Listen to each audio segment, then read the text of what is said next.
సుమిత్ర ప్రాణాలు కాపాడడం కోసం దీప తన కన్న కూతురనే నిజాన్ని బయట పెట్టిన దాసు. ఇంతకు ఏం జరిగింది? అసలు సుమిత్ర ప్రాణాలు కాపాడడం కోసం దీప తన కన్న కూతురనే నిజాన్ని దాసు బయట పెట్టడం ఏంటి? ఇదంతా కూడా వీడియోలో చూసి తెలుసుకునేద్దాం. కార్తీక దీపం అప్కమింగ్ ఎపిసోడ్స్లో ఏం జరగబోతుందో ముందుగా తెలుసుకోవాలి అనుకుంటే వీడియోని లైక్ చేసి ఛానల్ని సబ్స్క్రైబ్ చేసుకోండి. మొత్తం మీకు చూసుకున్నట్లయితే పారిజాతం జ్యోష్ణను అనుమానించి జ్యోష్ణ చెంప పగలగొట్టి మరీ నాకు మనవాడిని ఇరికిస్తావా? వాడు నీ తమ్ముడే కదే, నువ్వు వాడు ఒక తల్లి కడుపునే కదా పుట్టారు, నీకు ఆ మాత్రం కృతజ్ఞత లేదా? నీ తమ్ముడిని చూసుకోవాల్సిన బాధ్యత నీకు లేదా? అక్కగా నువ్వు ఏం సాధిస్తావే? వాడి గురించి ఆలోచించకుండా నీ స్వార్థం నువ్వు చూసుకున్నావు అంటూ మాట్లాడేసరికి నీకేమన్నా పిచ్చా గ్రాని? నా తమ్ముడిని అలా ఎలా వదిలేస్తాను అనగాని ఇరికించావు కదే, ఆ వైరాగాడినైతే ఇరికించావు సరే, మీ తమ్ముడు ఏం తప్పు చేశాడే, వాణ్ణి కూడా జైల్లో పెట్టించావంటూ మాట్లాడేసరికి కొన్ని రోజులు ఓపిక పట్టు, వాణ్ణి నేను విడిపిస్తాను అని ఏదో మాయ చేసి మభ్యపెడుతుంది. ఎందుకంటే అక్కడ కాశీని కావాలని ఇరికిస్తుంది. ఎందుకంటే కాశీ వైరా ఇరుక్కున్నా తను ఇరుక్కోకూడదు అన్న ఉద్దేశంతోనే. కానీ జ్యోష్ణ స్వార్థపరురాలని, తన స్వార్థం తప్ప వేరే ఏమీ ఆలోచించదని, తనకు ఎవరి దగ్గరైనా ఎలాంటి ప్రయోజనం ఉందో అంతవరకే మాట్లాడుతుంది. కానీ అంతకు మించి ఎవరితోనూ అంతలా అవసరానికి మించి పనులు చేయించుకోదని జ్యోష్ణ పక్కన ఉన్న పారిజాతానికి మాత్రం తెలిసి రాలేదు. ఇంకా అలా మాట్లాడిన తర్వాత జ్యోష్ణ అక్కడి నుంచి వెళ్ళిపోతుంది. నాకు నీ మీద అనుమానమేనే, నువ్వేమీ నన్ను పట్టించుకునే వ్యక్తివి కాదని నాకు బాగా తెలిసే. ఎందుకంటే నీకు నేనన్నా ఏ గౌరవం లేదు, నా మనవడన్నా నీకు ఇష్టం లేదు, మీ నాన్న మీద ప్రేమ లేదు. ఎంతసేపు నీకు డబ్బు ఆస్తి అంతస్తులే కావాలి తప్ప నీకు ప్రేమలు ఆప్యాయతలు ఏమీ లేవు. నేను తప్పు చేశానే, నిన్ను మార్చి నేను తప్పు చేశాను అనుకుంటూ ఇంకా పారిజాతం అయితే ఉంటుంది. ఇంకా అలా ఉన్న తర్వాత సుమిత్ర ఆరోగ్యం గురించి దశరథ్ ఆలోచిస్తూ ఉంటాడు. జీవితాంతం కలిసి ఉండాల్సింది భార్యాభర్తలే. పిల్లలు ఎంతమంది ఉన్నా, మధ్యలో ఎన్ని బంధాలు వచ్చినా కానీ భార్యాభర్తలు మాత్రం కలిసి ఉండాలి. నీకు నేను, నాకు నువ్వు అంటూ మాట్లాడేసరికి ఇంకా చాలా సంతోషపడుతుంది సుమిత్ర అయితే. ఇంకా అంతా అలా సంతోషపడిన తర్వాత కరెక్ట్గా అదే సమయానికి డాక్టర్ ఫోన్ చేస్తారు. సుమిత్రకు నిద్ర పట్టేయడంతో డాక్టరు ఫోన్ చేసేసరికి సైడ్కి వెళ్ళి మాట్లాడతాడు దశరథ. మాట్లాడడంతో ఇంకా డాక్టర్ అయితే, మేడం రేపు వస్తారు, మిమ్మల్ని రమ్మని చెప్పారు, మీతోనే మాట్లాడతానన్నారు అని చెప్పాను. కానీ సరే అని ఇంకా ఏం చేయాలి, నాకు ధైర్యం సరిపోవడం లేదు. డాక్టర్ ఫోన్లో చెప్పడానికే ఇబ్బంది పడుతున్నారంటే సుమిత్రకు చాలా పెద్ద ప్రాబ్లం ఉండే ఉంటుంది. అందుకే రేపు డైరెక్ట్గా చెప్తానంటున్నారు. నాకు ధైర్యం సరిపోదు. నాకు తోడుగా కొడుకైనా అల్లుడైనా కార్తీక్ని తీసుకువెళ్ళాలి అని చెప్పి కార్తీక్కి మెసేజ్ చేస్తాడు. చేసేసరికి ఫోన్ చేద్దాం అనుకుంటాడు. కానీ ఈ టైంలో కార్తీక్ పడుకుని ఉంటారు కదా, మళ్ళీ వాళ్ళని ఎందుకు డిస్టర్బ్ చేయడమని మెసేజ్ చేస్తాడు. సుమిత్ర రిపోర్ట్స్ వచ్చాయంటే రేపు మార్నింగ్ మనం హాస్పిటల్కి వెళ్ళాలి అని చెప్పి మెసేజ్ చేసేసరికి, ఏంటి మామయ్య ఫోన్ చేయకుండా మెసేజ్ చేశారు, మేము పడుకున్నామనుకుని మెసేజ్ చేసుంటారు. సర్లే, ఇప్పుడు ఫోన్ చేయడం అంత మంచిది కాదు. అత్త పక్కన ఉంటే ఈ టైంలో కార్తీక్ ఎందుకు చేశాడు అన్న అనుమానం కలుగుతుంది. రేపెలాగా వెళ్తాను కదా, అప్పుడే మాట్లాడదామని కార్తీక్ కూడా మెసేజ్ చూసి చూడనట్టు వదిలేసి ఇంకా వీళ్ళు వచ్చారు కదా కావేరి వాళ్ళు, వాళ్ళతో టైం స్పెండ్ చేసి ఇంకా వాళ్ళు వెళ్ళిపోయిన తర్వాత మాట్లాడించి, ఏంటమ్మా నాన్న ఇంటికి వస్తే మాట్లాడవేంటి, నాన్నను నువ్వు క్షమించలేవా అనగాని, ఎప్పటికీ క్షమించలేనురా, క్షమిస్తే కావేరి అన్యాయం అయిపోతుంది అని మనసులో అనుకుంటుంది. మరుసటి రోజు ఉదయాన్నే దీప కార్తీక్ ఇద్దరు కూడా దశరథ్ వాళ్ళ ఇంటికి బయలుదేరి వెళ్తారు.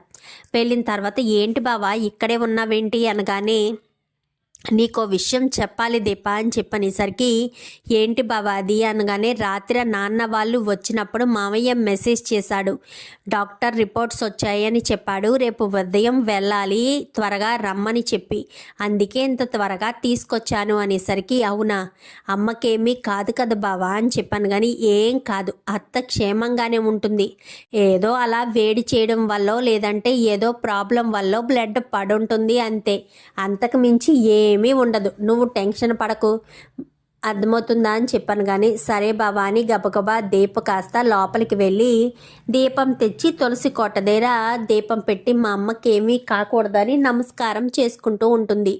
ఇంకా దశరథ్ రావడంతో వెళ్దామా కార్తీక్ అనగాని సరే మామయ్య అని చెప్పి ఇద్దరు బయలుదేరతారు.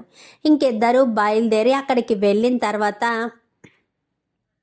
డాక్టర్ అయితే మీరు అని చెప్పాను. కానీ తను నా మేనల్లుడు, నా కొడుకైనా నా మేనల్లుడైనా తనే అని చెప్పాను. కానీ అవునా, రండి డాక్టర్ మేడం గారి దగ్గరికి తీసుకువెళ్తానని లేడీ డాక్టర్ దగ్గరికి తీసుకువెళ్తారు. తీసుకెళ్ళేసరికి నమస్కారం దశరథ్ గారు అని చెప్పనేసరికి నమస్కారం మేడం అని చెప్పాను. కానీ మీ వైఫ్ రిపోర్ట్స్ నేను చూశాను, కానీ అది మీకు ఎలా చెప్పాలో ఏంటో నాకు అర్థం కావట్లేదు అని చెప్పనేసరికి ఏదైనా పర్లేదు డాక్టర్ నాకు చెప్పండి అని చెప్పనేసరికి మీరెవరు అని చెప్పాను. కానీ తను నా మేనల్లుడు అని చెప్పనేసరికి అవునా సరే మీరు కొంచెం బయట వెయిట్ చేయండి, నేను మీతో మాట్లాడాలి, మీ పేరు అనగానే కార్తీక్ అనగా కార్తీక్ గారితో నేను మాట్లాడతాను అనేసరికి ఏం పర్లేదు చెప్పండి అనగానే లేదు సార్ మీరు బయట వెయిట్ చేయండి అని చెప్పాను. కానీ ఏంటి మేడం అంత ఇబ్బంది పడుతున్నారు, మా మావయ్య ముందు చెప్పడానికి అంత ప్రాబ్లమా, అంత కష్టమైన ఇబ్బందా అని చెప్పనేసరికి అది మీ అత్తయ్య గారికి బ్లడ్ క్యాన్సర్ అని చెప్పాను. కానీ ఒక్కసారిగా కార్తీక్ షాక్ అయిపోతాడు.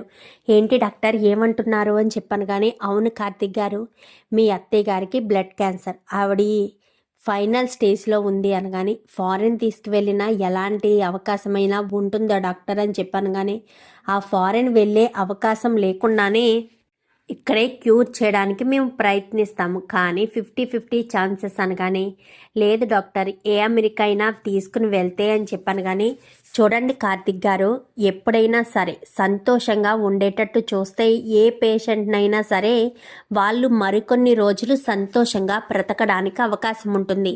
ఆవిడ సంతోషంగా ఉండడానికి ఏం చేయాలో అది మీరు చేయండి, ఆవిడ్ని కాపాడే బాధ్యత మాది, మేము అది క్యూర్ అవ్వడం కోసం నేను ఫారెన్ డాక్టర్స్తో మాట్లాడతాను, దానికి సంబంధించి ఏదైనా ట్రీట్మెంట్ ఉంటే ఆ ట్రీట్మెంట్ కొనసాగిస్తాను.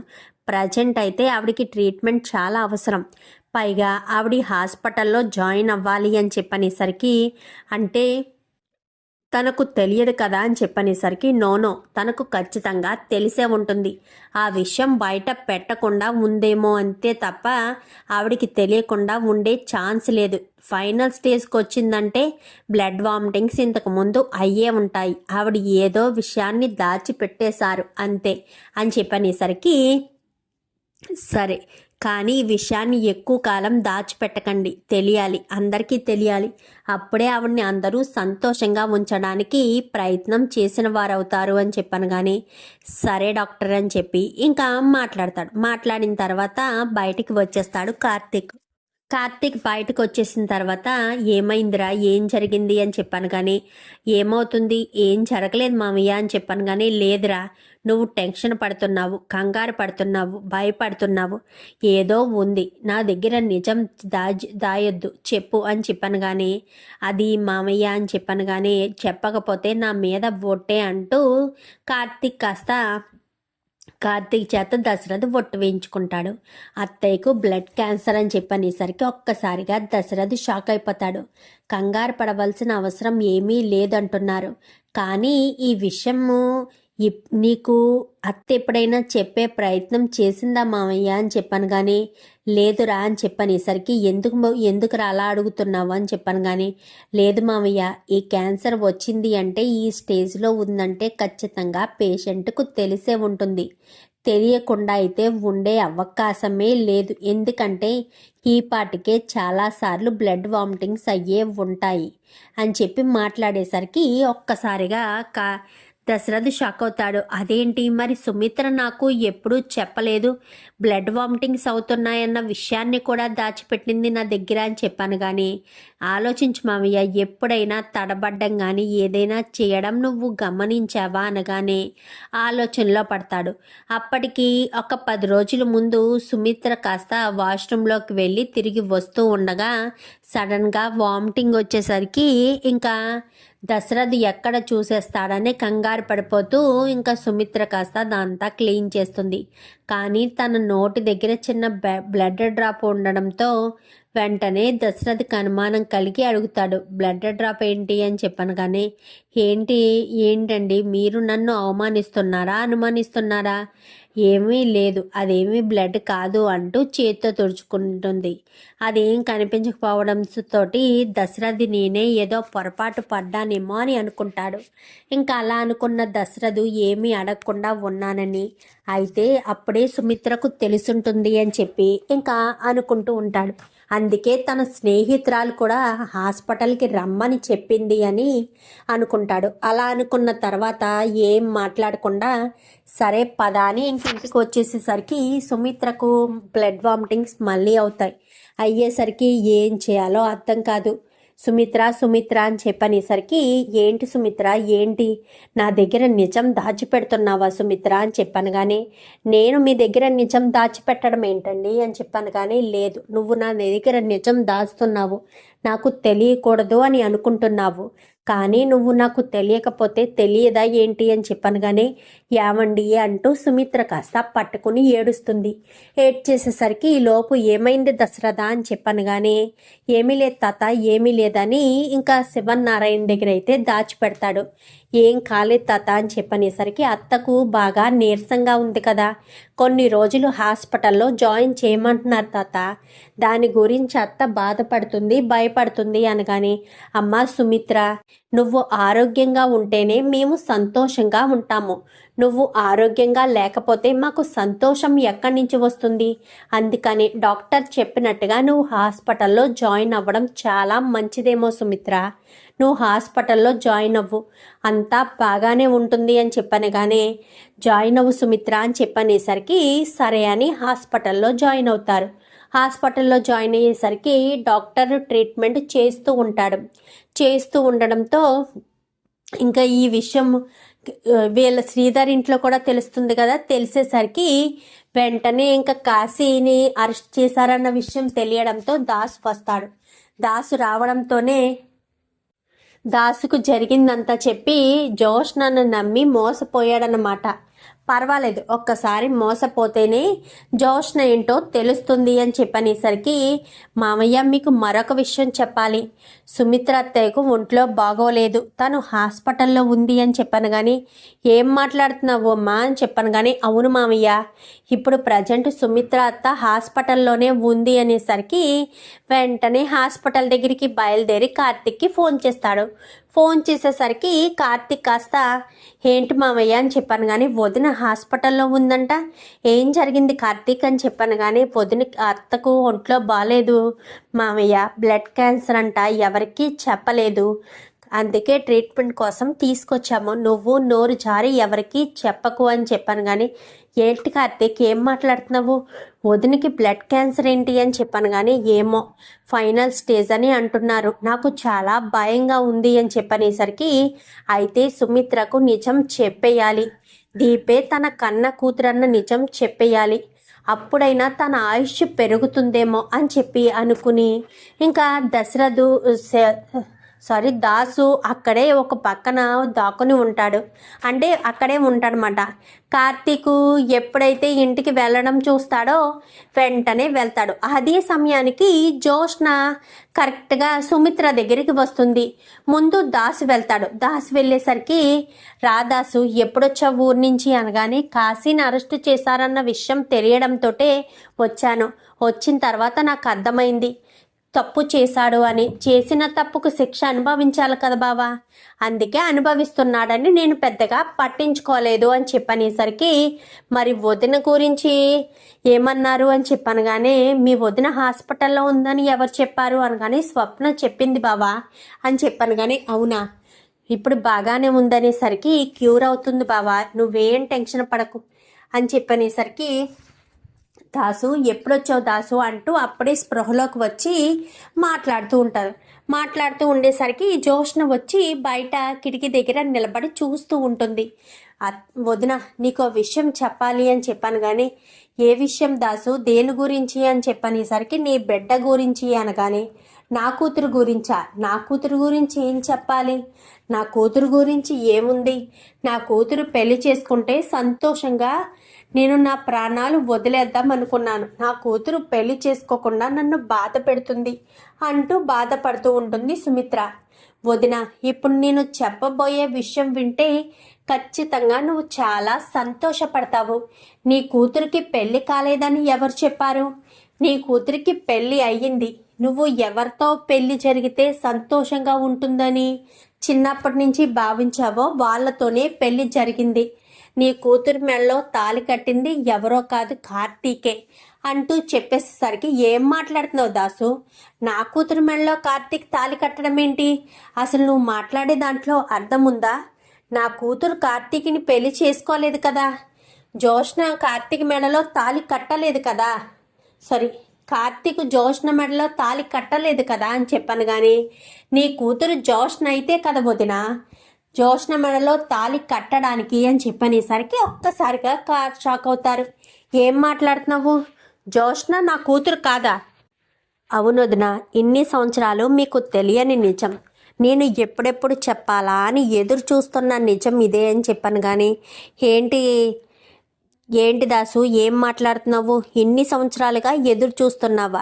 అసలు ఏ నిజం చెప్పడం కోసం అని చెప్పాను. కానీ నీ కన్న కూతురు జోష్ననే నిజం చెప్పడం కోసం, నీ కన్న కూతురు జోష్ననే భ్రమలో మీరు ఉన్నారు. నిజానికి జోష్న మీ కన్న కూతురు కాదు, జోష్న నా కూతురు అని చెప్పనేసరికి ఏంటి దాసు ఏం మాట్లాడుతున్నావు? జోష్న నీ కూతురు ఎలా అవుతుంది అని చెప్పాను. కానీ నా కూతురే అన్నయ్య, నాకు మీ ఇంటి పని మనిషి కళ్యాణికి పుట్టిన కూతురే జోష్న. ఎందుకంటే మా అమ్మ స్వార్థంతో ఆలోచించి బిడ్డల్ని మార్చేసింది కాబట్టి, మా అమ్మ బిడ్డల్ని మార్చడం వల్లే ఇంత ఉపద్రవం కలిగింది కాబట్టి అని చెప్పనేసరికి ఏం మాట్లాడుతున్నావు అనగానే నిజం మాట్లాడుతున్నాను. మా అమ్మ చేసింది మోసమే. మా అమ్మ బిడ్డల్ని మార్చేసింది. నాకు పుట్టిన బిడ్డను తీసుకొచ్చి నీ బిడ్డగా నీ పక్కన చేర్చి నీ బిడ్డను ప్రాణాలు తీయడానికి ప్రయత్నించింది వదిన అని చెప్పనేసరికి నువ్వు చెప్పేది నమ్మశక్యంగా అనిపించట్లేదు దాసు అని చెప్పాను. కానీ నేను ఎప్పుడైనా అబద్ధం చెప్పానా వదిన? నేను అమ్మలా భావించే, దైవంలా భావించే మీ పాదాల సాక్షిగా చెప్తున్నాను, మీ కన్న కూతురు దీపే మీ అసలైన కన్న కూతురు, జోష్న మీ కన్న కూతురు కాదు అని చెప్పడంతో ఒక్కసారిగా షాక్ అయిపోతారు. ఏంటి, జోష్న మా కన్న కూతురు కాదా అని చెప్పాను. కానీ కాదు వదిన, మీ కన్న కూతురు జోష్న కాదు, మీ కన్న కూతురు దీపే మీ అసలైన కూతురు అని చెప్పాను. కానీ ఇంకా ఏం మాట్లాడాలో అర్థం కాదు ఇంకా వీళ్ళిద్దరికైతే. వదిన, నీకే ప్రమాదం జరగదు, నీ బిడ్డ నిన్ను ఏ రకంగా అయినా సరే కాపాడుకుంటుంది, అది నీ బిడ్డకు మాత్రమే సాట్ అవుతుంది. ఇంకా ఏం చేయాలో అర్థం కాని పరిస్థితిలో ఉండేసరికి వదిన, ఇప్పుడు నీ ఆరోగ్యం అసలు బాగోలేదు, జోష్న గురించి ఆలోచించుకో. జోష్న నీ బిడ్డ కాలేనప్పుడు జోష్న గురించి నువ్వు ఎందుకు ఆలోచిస్తావు? జోష్న గురించి వదిలేసి, దీప ఇప్పుడు సంతోషంగా ఉంది కార్తీక్ని పెళ్లి చేసుకుని. నీ కూతురు దీప అయినప్పుడు దీప గురించి మాత్రమే ఆలోచించాలి కదా, జోష్న గురించి ఆలోచించకూడదు కదా. అందుకే నీకు అర్థమయ్యేటట్టు చెప్తున్నాను అని చెప్పి మాట్లాడేసరికి అంటూ దాసు చెప్పడంతో సుమిత్ర విలవిల ఏడుస్తూ ఉంటుంది. నా కూతుర్ని ఇన్ని రోజులు నా కళ్ళ ముందు పెట్టుకుని నేను గుర్తించలేకపోయానా? నేను నా తల్లి హృదయం కదిలించలేకపోయిందా? ఏమండి దీపను నేను చూడాలనుకుంటున్నానండి, దీపను గుండెలకి హత్తుకోవాలనుకుంటున్నానండి అని చెప్పనేసరికి పల్స్ రేటు ఇంకా ఈక్వల్గా ఉండడం జరుగుతూ ఉంటుంది. అది చూసిన డాక్టర్ ఒక్కసారిగా షాక్ అయిపోతాడు. ఏంటి కార్తీక్, ఏంటిదంతా? అసలు ఏంటి దాసు, ఏంటిదంతా? నువ్వు చెప్పేది నమ్మశక్యంగా అనిపించట్లేదు అనగాని, మీ ఇష్టం అన్నయ్య, నా మాట మీద నీకు నమ్మకం గనక ఉంటే నమ్మకం మీదే ఎన్ని చేశారనేది నీకే బాగా తెలుస్తుంది, అర్థం చేసుకో. నువ్వేదో గవర్నమెంట్ ఉద్యోగం అని కాదు నీకు చెప్పేది, అర్థమవుతుందా? అర్థం చేసుకోండి వదిన, నేను అబద్ధం చెప్పే మనిషిని కాదు. మీరు గత 25 సంవత్సరాల నుంచి జోష్న మీ కూతురనే భ్రమలో ఉన్నారు కాబట్టి మీరు అలాగే అనుకుంటున్నారు. మా అమ్మ బిడ్డల్ని మార్చిన సంగతి నాకు మాత్రమే తెలుసు. మీకు ఎలాంటి అనుమానం ఉన్నా మీరు ఏ రకంగా అయినా సరే దీపాన్ని పరీక్షించుకోవచ్చు. దీపే మీ కన్న బిడ్డ అని చెప్పాను, కానీ అవసరం లేదు దాసు. నా బిడ్డను మేము గుర్తించలేకపోవచ్చు, కాదు పలానా వ్యక్తే మా బిడ్డ అని చెప్పిన తర్వాత కూడా గుర్తించలేని దీనస్థితిలో అయితే లేము మేము. జరిగిన విషయాలన్నీ కూడా ఒక్కసారి జ్ఞాపకం తెచ్చుకుంటే మొత్తం విషయం అంతా కూడా తెలిసొస్తుంది అంటూ ఇంకా మాట్లాడేసరికి ఇంకా ఏం మాట్లాడాలో అర్థం కాక సుమిత్ర అలా ఉండిపోతుంది. ఇదంతా చూసిన జోష్న అయ్యే బాబోయ్ నిజం చెప్పేశాడు అని చెప్పి అక్కడి నుంచి పారిపోతుంది. వెంటనే కార్తీక్ దీపను తీసుకుని అర్జెంటుగా హాస్పిటల్కి రారా అని చెప్పనేసరికి, ఇదేంటి మామయ్య దీపను తీసుకుని రమ్మని చెప్తున్నారు అని చెప్పి అనుకుంటూ ఉండగానే జోష్ని ఇక్కడి నుంచి ఇంటికి వెళ్లే లోపే దీపను తీసుకుని కార్తీక్ బయలుదేరిపోయి హాస్పిటల్ దగ్గరికి వచ్చేస్తాడు. రావడంతో ఏమైంది మామయ్య అని చెప్పనేసరికి, అమ్మ దీప అంటూ సుమిత్ర ఇటు దశరథు ఇద్దరు కూడా పట్టుకుంటారు. ఏం జరుగుతుంది అని చెప్పాను కానీ, నిజం తెలిసిపోయింది కార్తీక్ అంటూ వెనక నుంచి దాస్ వచ్చి నిలబడతాడు. ఏంటి మామయ్య అని చెప్పాను కానీ, నువ్వు దీపే మా వదిన అసలైన కూతురన్న విషయం చెప్పేశాను. మా వదినని ఎలాంటి పరిస్థితిలో ఉంచి కూడా నేను అబద్ధాలు చెప్పి మోసాలు చెప్పి నేను నమ్మించలేను. అందుకే మా వదినకి నిజం చెప్పేశాను. మా వదిన ఇంకా నన్ను ఎలా అర్థం చేసుకున్నా పర్వాలేదు, కానీ మా వదిన మాత్రం సంతోషంగా ఉండాలి, అప్పుడే నేను సంతోషంగా ఉంటాను. మా వదినకి ఎలాంటి కల్లా కపటం లేని మనిషి. అలాంటి మా వదిన ఎప్పుడూ సంతోషంగా ఉండాలి అంటే నేను నిజం చెప్పాలని చెప్పేశాను కార్తీక్ అని చెప్పనేసరికి, తొందరపడ్డావేమో మావయ్య అని చెప్పాను, కానీ ఇప్పుడు చెప్పడమే మంచిది. ఎందుకంటే కూతురు గురించి ఆలోచిస్తూ మా వదిన అలా జరిగిపోయింది. ఇప్పుడు మా కూతురే కాదు అన్న విషయం తెలిస్తే మరి ఇంకా జోష్న ఆగడాలు అరికట్టడానికి అవకాశం ఉంటుంది. అందుకనే దీపే ఈ ఇంటి వారసురాలన్న విషయం చెప్పేశాను. మా వదిన ఆరోగ్యం ఇప్పుడు బాగుంటుందని అనుకుంటున్నాను అనేసరికి ఇంకా ఏం మాట్లాడాలో అర్థం కాక సైలెంట్గానే కార్తీక్ ఉండిపోతాడు. ఇంకా దీప చాలా సంతోషపడుతుంది. వాళ్ళ ఆనందానికి అవధులు ఉండవు. కార్తీక్ ఏమనుకుంటాడంటే, దీప అసలైన వారసురాలన్న విషయం తెలిసిపోయింది కదా, ఇంకా దీపకు ఏదైనా ప్రమాదం తలపెడతారేమో అన్న ఉద్దేశంతో కార్తీక్ అనుకుంటాడు. కానీ జోష్న కార్తీక్కి ఇటు దీపకు ఎవ్వరికి ఏ అపాయం తలపెట్టకుండా ఎప్పటికప్పుడు కార్తీక్ కాపాడుకోవాలి అన్న ఉద్దేశంతో ఉంటాడు. ఉండేసరికి సుమిత్ర ఆరోగ్యం ఇప్పుడు ప్రతిరోజు దీప రావడం, దీప చూసుకోవడంతో తన కన్న బిడ్డని ఎప్పుడైతే తెలిసిందో సుమిత్రలో చాలా మార్పులు వస్తాయి. అంటే సుమిత్ర ఆరోగ్యం చక్కగా బాగుపడుతుంది. సుమిత్ర ఆరోగ్యం బాగుపడడంతో అంతా కూడా చాలా సంతోషపడతారు. డాక్టర్స్ కూడా ఇట్స్ ఏ మిరాకిల్ అన్నట్టుగా మాట్లాడతారు. మేము చేస్తున్న ట్రీట్మెంట్కి తను సంతోషంగా ఉండడంతో ఇంకా క్యాన్సర్ కణాలన్నీ కూడా తగ్గిపోయి తనకు ఎలాంటి క్యాన్సర్ లేదు. కొన్ని రోజులు ఇలాగే ట్రీట్మెంటు థెరపీ, తన హ్యాపీనెస్ ఇలాగే ఉండాలని మాత్రం చూసుకోండి అంటూ మాట్లాడేసరికి చాలా సంతోషపడుతూ సుమిత్రకు నయమైపోయిందని, సుమిత్రకి ఇంకా ఏ ప్రమాదం లేదు మామయ్య, సో అత్త ఇంకా హ్యాపీగా ఉంటుందంటూ కార్తీక్ చెప్పేసరికి, అవును కార్తీక్, ఈ నిజం వెనక ఎంత రహస్యం దాగుందని నాకు నిజంగా తెలీదు. దీపే తన కన్న బిడ్డని తెలిసిన తర్వాతే సుమిత్రలో ఈ మార్పు వచ్చింది. సుమిత్ర ఆరోగ్యం కూడా కుదుట పడింది అని చెప్పి ఎంతగానో సంతోషపడతాడు. చూద్దాం మరి రాబోయే ఎపిసోడ్స్లో ఇలాగే జరగాలని, సుమిత్ర ఆరోగ్యం విషయం పట్ల కొంచెం శ్రద్ధ చూపించాలి అన్న ఉద్దేశంతో ఇంకక్క దీపాన్ని తీసుకొచ్చి సుమిత్రకు దగ్గర చేయడంతో పాటు జోష్నకు కళ్ళంట నీళ్ళాగవు. చూద్దాం మరి రాబోయే ఎపిసోడ్స్లో ఏం జరుగుతుందో. వీడియోని లైక్ చేయండి, ఛానల్ని సబ్స్క్రైబ్ చేసుకోండి. Thank you for watching.